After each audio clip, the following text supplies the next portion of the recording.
ముదురుతున్న Congress party రాజకీయ వ్యవహారం. కర్ణాటకలో ఇద్దరి మధ్య కొట్లాడుతున్నటువంటి కాంగ్రెస్,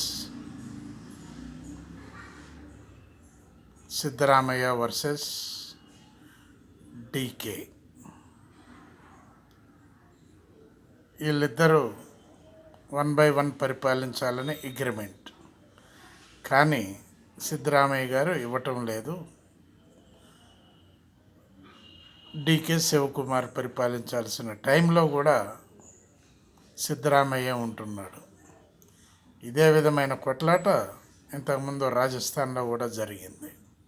అందుకనే అక్కడ ఓడిపోయింది. ఈ విధమైన కొట్లాటలు ఉంటే ఓడిపోక ఏమవుతుంది అని అంటున్నారు మేధావి వర్గం. బాలసాని వీరప్రసాద్, హైదరాబాద్.